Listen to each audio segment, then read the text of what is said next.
Welcome to Destination Raesir, a Six Worlds adventure. Chapter 4, Is This a Dream? Dr. Lone Tree had crawled inside the wreckage, but her lower half was still visible. Chaveo sprinted to the shipwreck with Okoye in hot pursuit. He grabbed Kat by the back of her jumpsuit and yanked her clear of the hatchway, then spun her around so that he could shout to her face. As soon as he looked in her eyes, he could see the sheer terror. Her face was pale, her eyes wide and mouth trembling. She grabbed his jacket as if for dear life, gasping for words. He shook her shoulders and spoke loudly. "Kat, you're okay. What's wrong? Kat, talk to me." "Oh my God, Dak," she gasped repeatedly. "Oh my, what the... He was..." "Kat, what's in there?" Dak pleaded strongly, trying to pull her back to reality. There's a body in a flight suit, but..." She wheezed again, gritting her teeth. "A body?" Dak was stunned. "Kat, look at me. What kind of body?" "It's human. It looks human, but its legs..." She started gritting her teeth again, clutching his jacket with a death grip. "Show me," he said, holding on to steady her. "No," she blurted out. "His legs are gone. One at the hip, the other at the knee. They were ripped, sawed, something. Whatever it was violent. The suit is slashed. I don't know what the hell." "Okay," he said more calmly. "Let's just get back to orbit." Major?" Okoye said with urgency. "We got company." "What company?" Chaveo asked with dizzy confusion, and then he looked at where Okoye was pointing her rifle, and his eyes grew wide. He mouthed words, but nothing came out. "Let's move, people." Slick's voice boomed over the external speakers of the Comanche. "That thing don't look friendly." The trio began to backpedal, but couldn't turn their eyes away from the creature advancing toward them. For lack of a better description, it looked like a dinosaur, a highly evolved and developed dinosaur, to be sure, easily 3 to 4 meters in height, and roughly 10 or more meters from nose to tail. It ran on its back legs like a T-Rex, using its trailing tail for balance. The muscular arms pumped like a sprinter until it decided to pick up speed and dropped on all four limbs like a sprinting cheetah. The head was shaped like a horse, long and slender, but with large eyes that looked forward and teeth like a shark.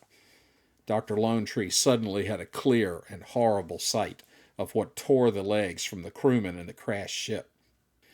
Dak turned to run as he shouted, "Slick, weapons hot, weapons hot!"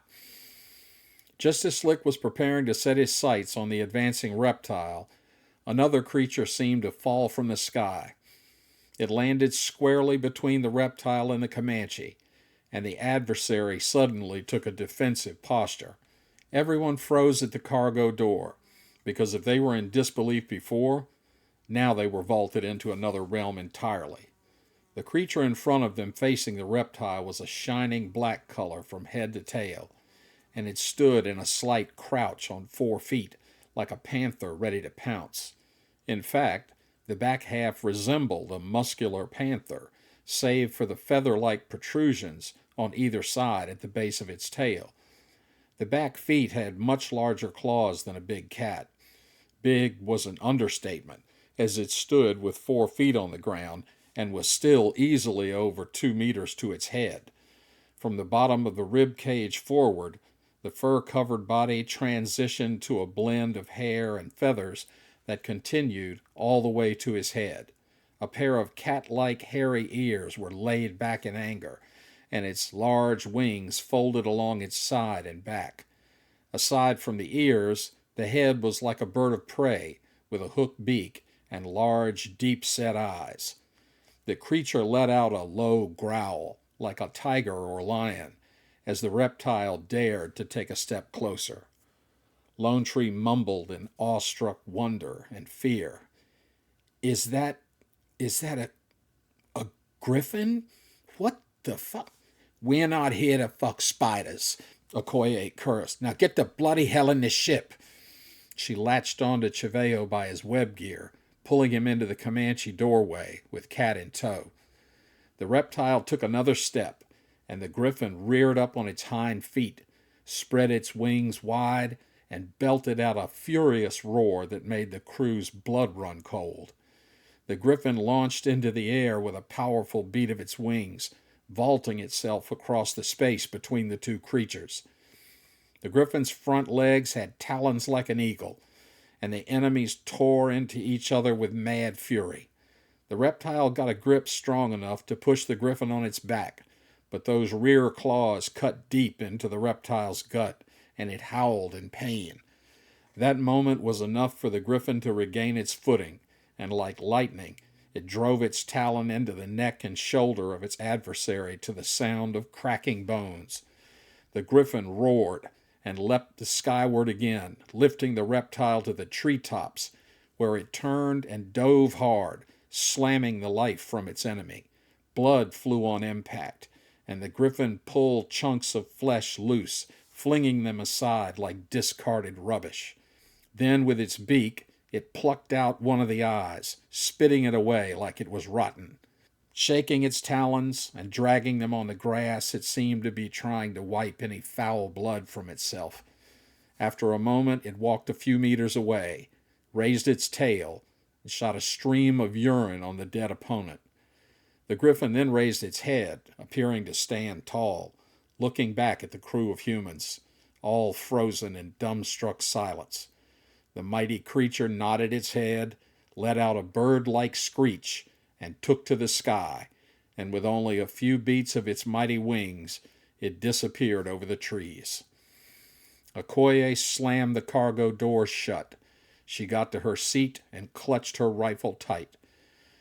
Cheveo buckled Cat in her seat and barked at the cockpit. "Slick, get us the hell out of here." "Making tracks, sir," the pilot shouted back as the engines rumbled at full thrust and the Comanche shot upward into the clouds. The briefing room of the Intrepid was immediately adjacent to the bridge. There was a large display screen on one wall, but no windows. The room was a neutral gray color, as one would expect on a naval vessel, and the table and chairs were basic military material, probably as intended. The room had a very utilitarian feel, but today it felt like an interrogation room. The entire landing party had been ushered directly to medical upon return for a full decontamination procedure. That would have been normal, even if they didn't leave the ship, but since 3 of them did, there was a sense of urgency attached. With medical exams complete, the full landing party now sat around the table, waiting for Captain Galen. It went without saying he would be unhappy, but honestly, no one was sure how he would respond. Each team member had their own take on what happened, and everyone remained astounded by the animal confrontation they witnessed. The captain strode quietly into the room, followed by Tony. Once the door slid closed, Galen turned to the robot and spoke with determination. "You are to stand on the other side of this door, and will not allow anyone, I repeat, anyone, to enter this room until I open the door. Is that clear?" "Affirmative, Captain," Tony answered. "No entry unless by your order." "Very well," Galen confirmed. "Stand your post." "Aye, Captain," Tony replied and stepped outside. The door closing suddenly sounded ominous, and Galen moved to his chair without a word. Once he sat down, he folded his hands in front of him and announced to everyone, "I will ask the questions. I will choose who to ask, and you will not interrupt for any reason. I will not have this reduced to a shouting match or someone trying to make their case over another. This is not a courtroom. Here, the authority is mine alone. Dr. Lonetree, I will begin with you. Why did you encourage Major Cheveo to deviate from his orders? I don't care if you premeditated jumping out of the Comanche or not. Why did you feel it was important enough to endanger yourself and those of your crew?" This is the most important discovery in the history of space travel, she began confidently. More than traveling here, more than learning about this planet and star system, this is about actual contact with another culture. The fact that they appear to use the same language as we do raises the bar that much higher. Yes, it was a dangerous risk, but exploration always presents risks. I felt it was worth it. And why wouldn't we have discovered the very same information when we went back? Galen asked sternly. Lone Tree clutched her fists together. Why do you think it would be any safer the next trip? I completely understand with regard to things such as an airborne virus, but given what we witnessed, why would it be any safer? Those creatures are down there, and nothing will make them simply wait around for us. Without any further debate, Galen turned his attention to Major Cheveo. But Lone Tree had other thoughts. She came close to shouting, I'd like an answer, sir. With a look that could break stone, Galen replied with measured intensity, Doctor, I do not owe you an answer for a single damn thing. Did I not make myself clear from the start? Your next outburst will land you in the brig, and any further discovery work will be done by your colleagues. You can't do that, she shouted. I didn't come all this way to play your games. Sergeant Giotti, Galen ordered, never turning his gaze away from Lone Tree. Escort the doctor to the brig. Bind her if necessary. Sedate her if she resists, but put her in isolation. Aye, Captain, Slick replied swiftly, rose from his chair, and stood behind Lone Tree. Doctor, shall we? This is bullshit, Lone Tree cursed, glaring back at Galen. Doctor, please, Slick asked kindly. Let's not make this ugly. Take the lift, Sergeant, Galen ordered as he pointed to the opposite end of the room. Tony is still at the door. Slick nodded, and Lone Tree huffed in disgust as they walked quietly into the lift, and the door hummed shut behind them. Seeing Cat hauled off like that didn't sit well with Cheveo, but he took a deep breath and tried to remain professional. The captain turned his attention to the major and asked, What was the threat assessment, Major?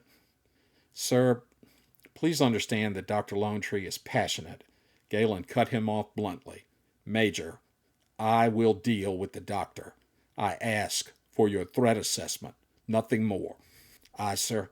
Cheveo retreated, not wanting to incur the same wrath. Our initial sweep revealed no imminent threats. Everything seemed quiet, and we saw no movement or visual signs of the creatures we encountered on the ground. I felt the touch and go was without danger, so I ordered the sergeant to execute the maneuver. I ordered everyone to strap in securely, and we would immediately be ascending to orbit. And the threat on the ground? The captain asked intently, narrowing his eyes as if honing his focus. Pardon my language, sir, Cheveo began, shaking his head, but that was the craziest damn thing I've ever seen. I mean, I thought I'd seen just about everything in combat, but never any shit like that. I understand the impact, Major, Galen said with a level of understanding, but his intensity remained. But I'd like to know about what we're facing. The best comparison I can offer is a wild safari hunt, Cheveo replied, groping for how to convey the ferocity of what he witnessed. I don't mean big game hunting. I mean wild animal survival hunting, and even that doesn't fit entirely. These creatures were larger than any wildcat or crocodile I've ever seen, but they also appeared to be aware, even calculating of the situation. The reptile was clearly advancing on us, and its speed and agility were astounding. The griffin, let's call it, dropped out of nowhere. We saw no radar or motion contacts during our sweep, so I don't know if it flew in or leapt out of the trees. They were clearly enemies, as the griffin's arrival instantly put the reptile in a defensive posture. They fought to the death, and it was brutally violent. I can't even say several of my team with weapons would be able to bring one down. It would take some accurate shooting to hit a vital area. The truly bizarre thing was, once the griffin made the kill, it wasn't about food. It ripped pieces of the reptile away as if out of anger. The same with it plucking out the eyeball. It spat it out like it was poison. But the biggest action was the urine spray, like it was marking the kill, to make sure something else knew it was done with intent. The last thing that was odd was how it looked at us when it was over, as if it recognized us, nodding. Or I assumed that was, I don't know, sir. One thing is for certain, it could just as easily have dispensed with us as it did the opponent. But we seemed to be viewed as a non-threat. A reptile, Galen asked with a puzzled look. Like a dinosaur? A much more evolved and developed dinosaur, Cheveo added straight away. A dinosaur fed with enhancement drugs. And a griffin, the captain continued, trying to get his head around this. Half bird, half cat, like in fantasy stories? Like it jumped right off the page, sir, the major answered, disbelief still lingering on his face. Galen turned to Okoye, whose face had been reacting to everything Cheveo described. Do you have anything to add, Sergeant? Captain, when I was a teenager, my family took a trip to Mars, Okoye began with trepidation, as if she were reliving a nightmare. My father booked us on a tour to the desert savannah east of Prometheus City. He said it was a place like Africa or Australia on Earth. We were in caravans of trucks and we saw all kinds of amazing animals. We stopped near this little oasis when I heard a woman scream.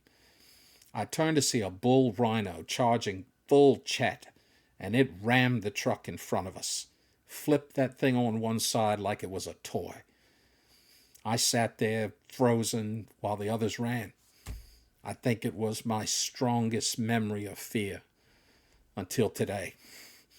I stood my ground and held my weapon, ready to fire on the major's order. But in my head, I don't think a whole magazine would have stopped that thing. When that other thing, the griffin, I guess, dropped down and roared, I almost wet myself. Watching those two creatures attack each other is the most violent thing I've ever seen. That rhino on Mars wouldn't have stood a chance. I can't explain why it didn't attack us too, but I'm damn glad we didn't have to face off with it. If it had attacked us, we wouldn't be sitting here talking. Weapons on the Comanche would take them down, Cheveo said confidently. One of them, maybe two, Okoye countered tersely. I'm betting there are plenty of both down there. They fought like they hated each other, like it was war. That wasn't random. Dr. Allister raised his hand, and everyone turned to look at him. If I may, Captain. Go ahead, Doctor. Galen almost seemed relieved to get another point of view. The red-headed scientist rubbed his beard as if in deep thought and spoke analytically. I won't deny what we saw was bloody damn violent, but I wouldn't go so far as to suggest war. I've seen an orca rip a great white shark to shreds because it threatened her calf. Granted, we didn't see any young, but it doesn't mean there wasn't a nest nearby. Nature on this world or the next, no for the faint of heart. I think the larger thing we should direct our attention to is the origin of the wrecked ship.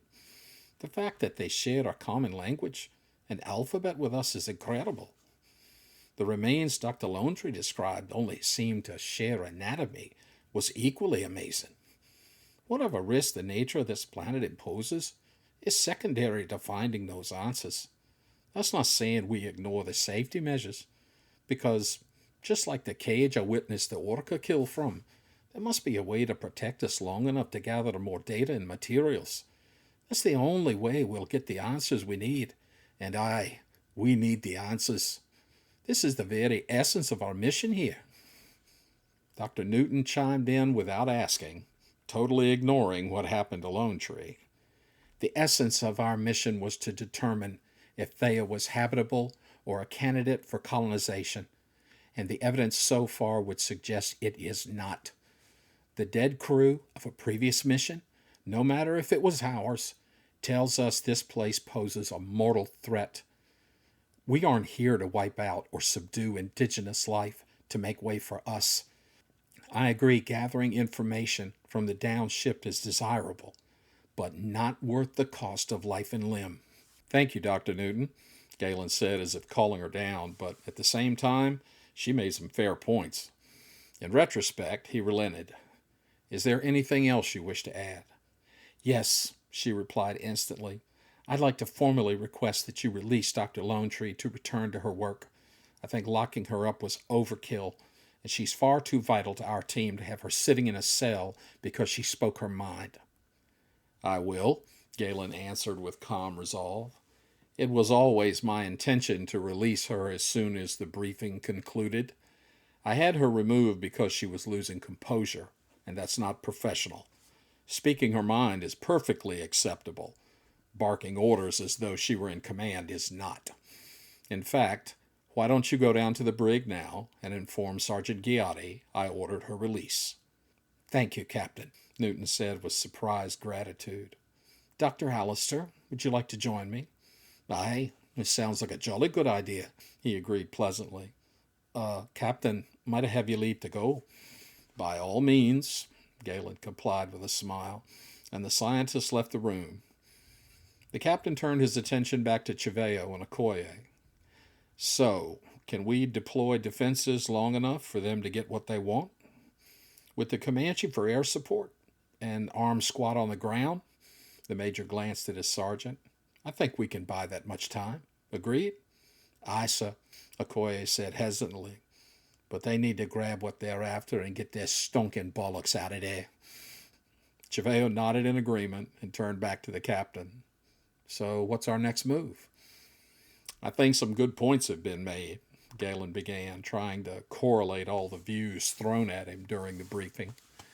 Dr. Newton makes a valid argument that we're not here to muscle our way in. However, I also agree with Dr. Allister and Dr. Lone Tree. We need to learn everything we can about that ship before we return. We also should investigate if these creatures are present planet-wide or are they local to this region. So we're definitely going back, Okoye asked, and the look of caution was written all over her face. Absolutely, Galen replied confidently. But now that we know more of what to expect, we will plan accordingly. The Comanche's being prepped as we speak, Captain, Cheveo responded, ready to move. As I suspected, Galen added with a slight smile. Have your team assist the hangar crew to arm one of the drop ships as well. We'll launch again tomorrow, and the dropship will transport 3 scientists plus 4 armed security to deploy as guards on the ground. The ship will remain close by for immediate evac. Tell your people this is about protection, not winning a ground battle. Roger that, Cheveo acknowledged, then added, and the Comanche? Air support, Galen continued, and it was clear things were coming together in his head. You and Sergeant Ghiatti will carry a backup team of 4 in case things get out of control below. Stay within a 300-meter perimeter when boots are on the ground. You'll be eyes in the sky, but do not engage the creatures if you can avoid it. Fire warning shots to try and scare them off. We know they'll kill each other, but let's not put blood on our hands unless we have no choice. Are we clear? Aye, Captain. Cheveo and Okoye answered in unison. As they all stood, Galen could still see the concern on Okoye's face, and he sought to address her reservations. Sergeant, is there anything you'd like to add? Do you think the plan is sufficient for our safety? I think it sounds good, Captain, Okoye said as she drew a deep breath and straightened her uniform jacket before she went on, still having her doubts. As long as we don't encounter far more than we did last time, we have no way of knowing what kind of numbers we may be up against if they come in force. I share your concerns, Sergeant, Galen replied with understanding, hoping to ease her mind. He could tell the story she related earlier was still hanging in her thoughts. Let's hope we're dealing with nature and not about an army. What you saw down there sounds horrifying, without a doubt. but I'd like to think you witnessed a confrontation not unusual for this world. If we need to fight back to secure our escape, I'm certain the Major will make the right call." "Aye, sir." Okoye saluted, glad the captain was being realistic. But for a man with his military background, she was surprised he wasn't erring on the side of over-prepared versus wait and see. She considered reinforcing her view, but that was the Major's call, not hers. She turned quietly and followed Cheveo out of the room. It took a minute for Galen to realize everyone had left, but no one else entered, which would mean Tony was still standing guard. He chuckled to himself as he got up and crossed the room and touched the door sensor. As ordered, Tony stood fast, facing the corridor. "Well done, Tony." Galen complimented the robot with a smile, but Tony remained in guard stance.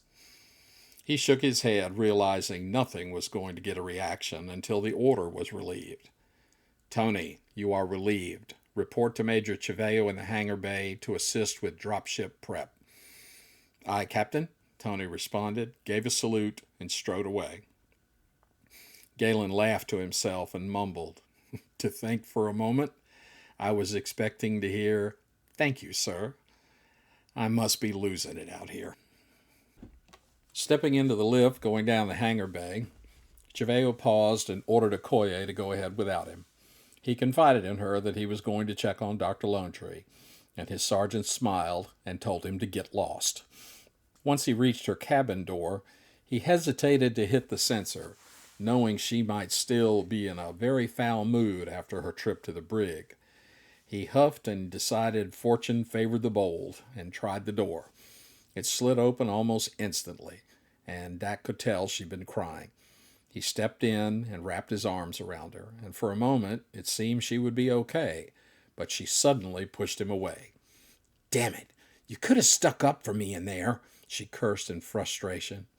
"And I'd be keeping you company in the brig," he replied calmly, determined to bring this down gently. "You can't just sound off like that. I think he made that pretty clear." "I'm not one of his little soldiers," she shot back, gnashing her teeth. "No, you're not." Dak held his nerve. That insult was a bit personal, but he pressed on. "But he is still the captain of the ship. That doesn't matter if it's military, patrol, or commercial. What he says goes, and you know that. Besides, believe it or not, he's on your side." "What?" she snapped in anger. "How the hell is he on my side?" "We're going back tomorrow," Dak said as he tried to get closer and catch her eye. "You're going, and he wants to recover the body and anything else we can gather for answers, as long as we have time." "If that's what he—" she stammered, trying to get this clear in her head. "Why the hell did he throw me in the brig?" "Cat, can you hear yourself?" Dak asked with a smile. "He wanted you to talk to him, professionally, like Dr. Katori Lonetree, highly regarded expert in her field and leader of the science team, not someone shouting to disregard what you did, which was damn gutsy, but not smart." Kat hung her head and took Dak by the hands. "I admit it. I lost it. I was so close, and I couldn't stand it." "I recognize the look," Dak said softly as he led her to the sofa. "I saw it out in the Badlands more than once." Yeah, I did that," Kat admitted as she flopped back on the sofa, thinking about the days they would take a jump jet out to the Badlands in South Dakota. The wind and the sun made them drunk with carefree pleasure, sitting next to each other with a campfire, eating crummy food, and watching the day turn into a canopy of stars. They would lay next to each other, looking up at the sky, knowing they would both be heading there. The time she spent at Crazy Horse University felt so calming. All the places she traveled with her parents was an amazing adventure, but there was a quality about being attached to a place, grounded, especially so close to the lands her ancestors called home. Her grandparents still lived in White River, not far from the Badlands, and had been there most of their lives. Sure, they had traveled around Earth and even to Terra Luna, but Those were just vacations. White River was home, and they loved their life there. Her parents always seemed happy, and they certainly immersed themselves in their work, but her grandparents were in love. You could see it in the way they looked at each other, the way they still held hands, and how content they seemed sitting together on their front porch swing, watching the breeze move the grasslands like waves. For all her dreams of achievement as a scientist, in her heart, that was what she wanted the most. She wanted it with Dak, but she feared he would never be the one to let his roots dig into home soil, and that broke her heart, no matter what he promised. She knew it from the first night they spent in the Badlands, and every night they went back. But every trip back to campus was a reminder that the dream she would always wake up from. I brought dessert, Dak grinned as he held up two foil pouches. You want strawberry shortcake or Boston cream pie? They both taste like straw. Kat stuck out her tongue. But I'll have the strawberry instead of the mystery pie. He ripped open the foil and handed her the strawberry. They should call it Energy Food Fake Dessert So You Won't Die Bar. Kat chewed off a chunk and talked with her mouth full. Still better than some of that stuff you cooked over a campfire. He gave his best faux surprise. Oh, come on. That's hurtful. How can you not like fresh rattlesnake or prairie dog over an open fire? That's frontier cooking. It was burnt animal flesh. She almost choked laughing. We could have chewed on the burnt wood and it would have tasted the same.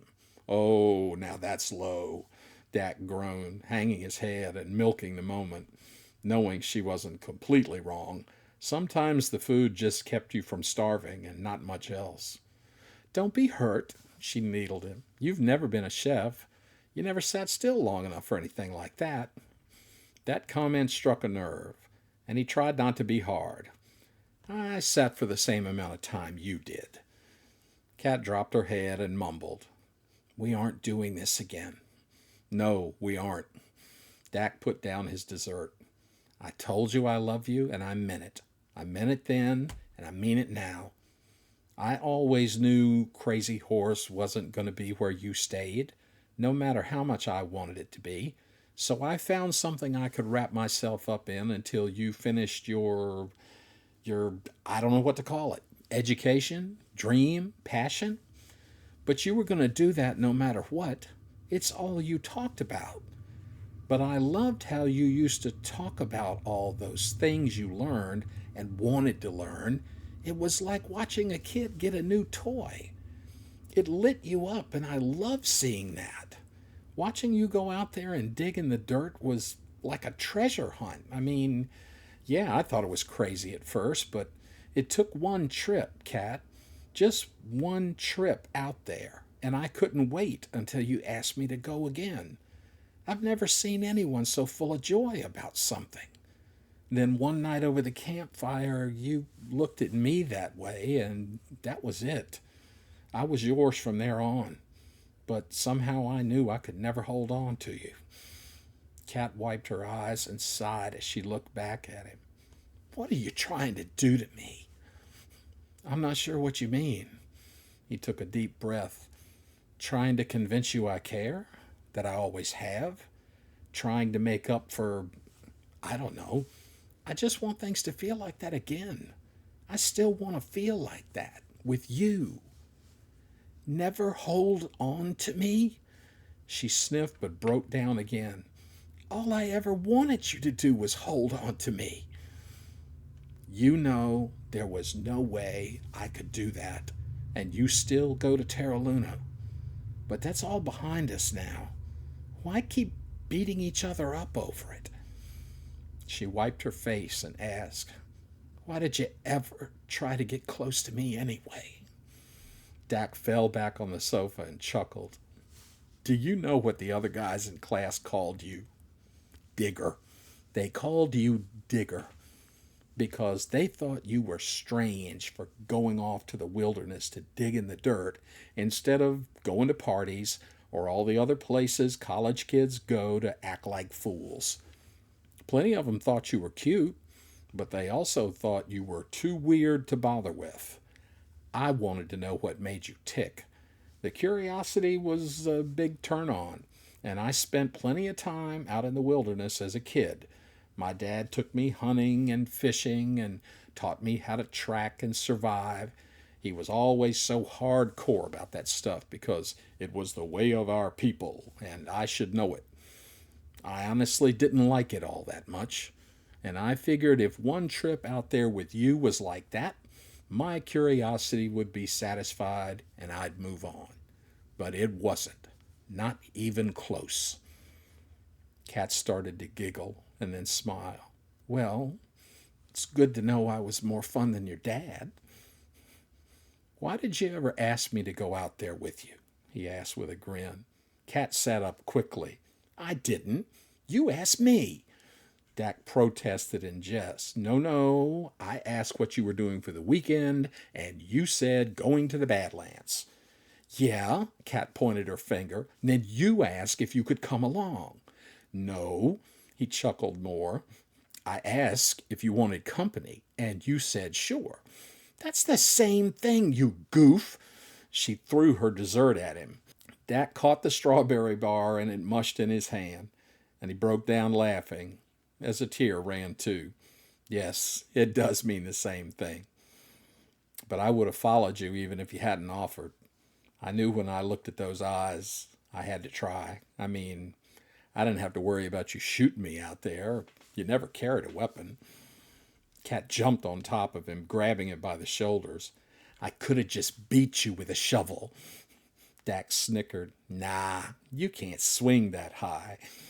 She pinned him down and kissed him, squeezing with all her might. If you ever leave again, he whispered, not gonna happen.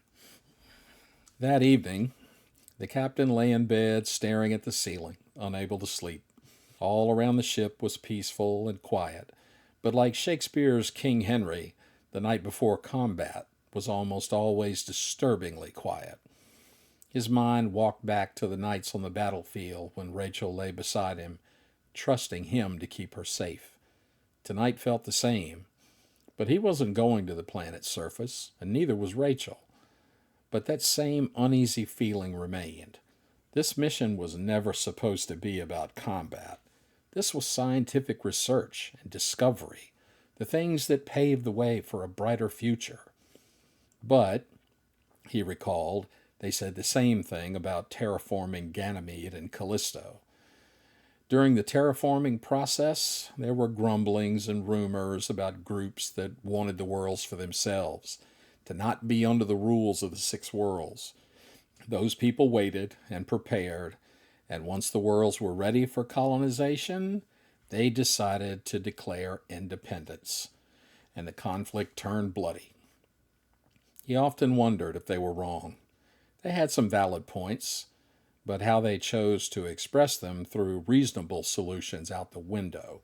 Violence begat violence, and war followed. Tonight, Rachel lay sound asleep at his side and much more comfortable in safe surroundings. But he couldn't tear his mind away from what happened on the planet below. He remembered trying to ease Sergeant Okoye's fears during the briefing about not facing an army, but that thought continued to fester. What if she was right? He felt their plan for tomorrow took proper precautions, but in truth, it was weak by military standards. He also felt a strong sense that he should be down there in person, but there was no viable reason he should. He was no stranger to leadership, but doing it from orbit, especially with spotty communications, made him feel helpless. His heavy breathing roused his bedmate as she asked, still groggy, having trouble sleeping. It happens. I'm fine, he answered softly. Go back to sleep. She lifted her head from the pillow and turned to him. You want me to get you something to help?